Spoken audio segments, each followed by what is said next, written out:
인어는 왜 현실이 될 수 없을까요? 첫째, 차가운 바닷물 속이 너무 추워서 살아남기 힘들 거예요. 부르르르. 디즈니 타입의 마른 인어들은 고드름으로 변할 거예요. 사실 인간의 몸은 장시간의 수중 모험을 위해 만들어지지 않았습니다. 그리고 뼈가 시릴 정도로 차가운 심해에 있고 싶은 사람이 어디 있겠어요? 물론 해수면 근처에는 따뜻한 곳도 있지만 인어가 깊은 바다 밑바닥에 자리를 잡으려면 금방 추워질 거예요. 깊이 들어갈수록 수온은 떨어집니다. 그렇다면 주위에 강한 인어는 어떤 모습일까요? 털이 많고 덩치가 클 거예요. 수중 패션계를 뒤흔드는 털보 수중 포유류나 매우 통통한 인어를 상상해보세요. 우리가 생각했던 인어의 모습은 아니죠. 둘째, 신화 속에서처럼 원하는 신체 부위만 고를 수 없습니다. 포유류와 어류는 서로 다른 규칙을 따릅니다. 물고기는 온혈동물이 아니기 때문에 인간과 같은 포유류의 특징인 털을 가지고 있지 않습니다. 마치 인간과 물고기를 합치려고 하는 것과 같아요. 진화론적으로 볼 때 이는 절대 불가능해요. 인간과 물고기는 아주 오래전에 서로 다른 길을 걸어왔습니다. 가족 모임에서 멀리서 어색하게 아는 척을 하는 먼 친척과 같아요. 소화장애는 말할 것도 없고요.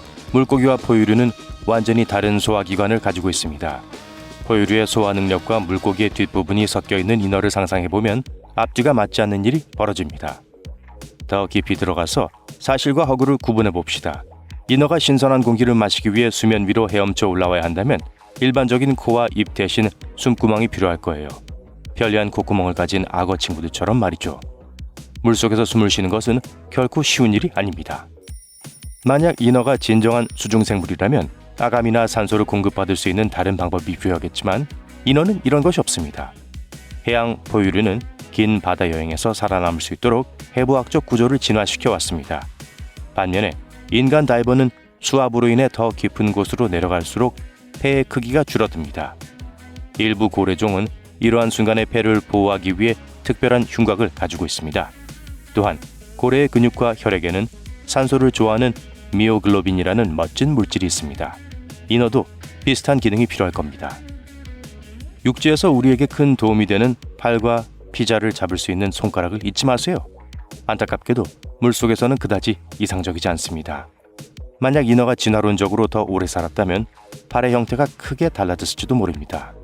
인어의 진화 역사가 더 길었다면 인어의 팔은 어느 정도 조정이 필요했을 거예요. 물론 팔이 존재해야 하는 합당한 이유가 있다면요. 인어가 살던 환경에서는 빠르게 헤엄치기보다는 먹이를 모으기 위해 팔이 필요했을 수도 있습니다. 인간과 해양생물의 해부학적 구조를 혼합하면 두세 개의 장점을 모두 얻을 수 있습니다. 인어가 사람 다리를 하고 물고기의 머리가 위에 있는 식으로 뒤집어 놓아도 문제는 여전히 남아 있습니다. 키스더거리요? 안 되겠네요. 숨쉬기 편한 아가미요? 정말 편리하겠죠. 하지만 겨울바다의 매서움을 견뎌야 하는 노출된 인간의 신체 부위는 어쩌죠? 피지 인어는 19세기의 사이드쇼에서 인기를 끌었던 신기한 동물이었습니다. 피지 인어는 어린 원숭이의 몸통과 머리를 물고기의 등 쪽 절반에 꿰매어 만든 것입니다. 이 독특한 물체는 포유류와 어류가 반반씩 섞인 것으로 추정되는 생물의 미라로 소개되었고 인어를 닮은 모습이었어요. P.T. 바넘은 유명한 쇼맨으로 1842년 인어를 구입하여 그의 뉴욕 아메리칸 뮤지엄에 전시했습니다.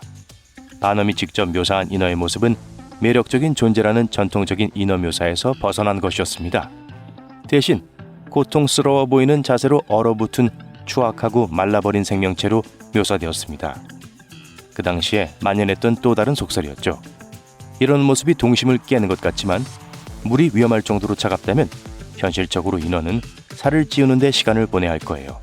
기본적으로 인어는 바다사자처럼 보일 겁니다. 모든 것이 결국에는 얼어버릴 정도로 차가운 물의 온도로 귀결됩니다. 만일 인어들에게 이상적인 장소가 지하 동굴과 북극의 바다라면 어떨까요? 이야기를 하나 들려드리겠습니다.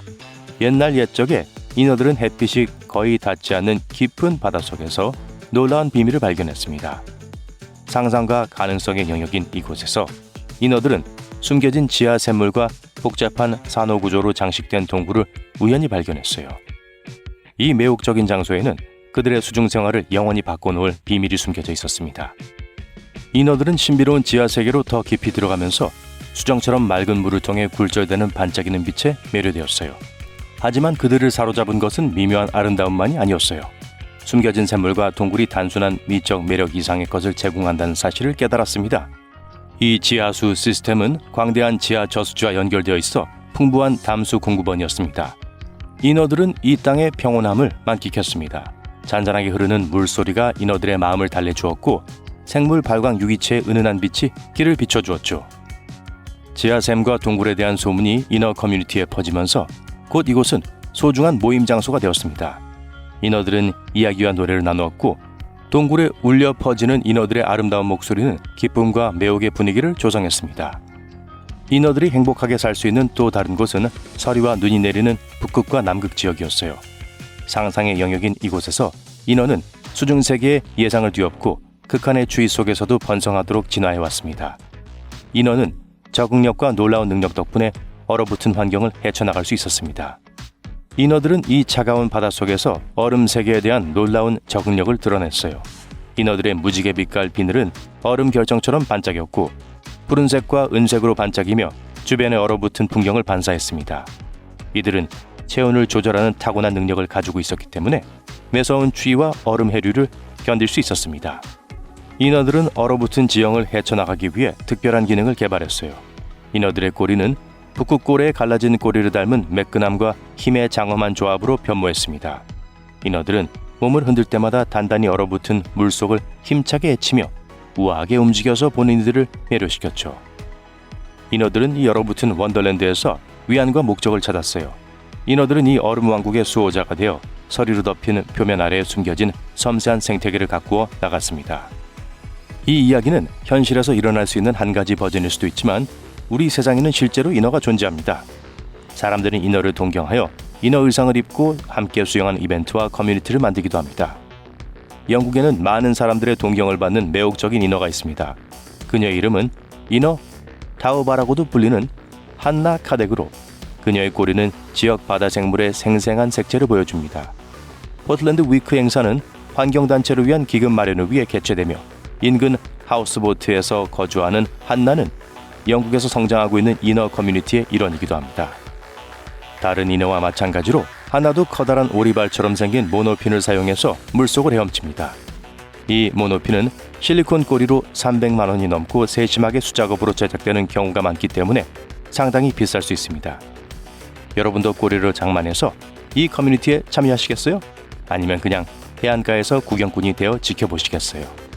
여기서 짧은 상식을 하나 알려드리죠. 요즘에는 사이렌이라는 단어를 들으면 인어를 떠올리는 경우가 많습니다. 하지만 사이렌은 삶과 저승의 경계를 모호하게 만들고 거부할 수 없는 노래로 모든 사람에게 세레나데를 선사하기 위해 존재했다는 사실을 잊지 마세요. 물속에 사는 유혹의 여인은 많지만 사이렌이 진짜 주인공이었죠. 사이렌은 선원들을 유혹했지만 인어는 사이렌과는 다릅니다. 인어는 매혹적이고 멋진 생명체입니다. 그리고 소방차, 구급차, 경찰차가 누군가를 돕기 위해 지나갈 때 들리는 소리도 사이렌이에요.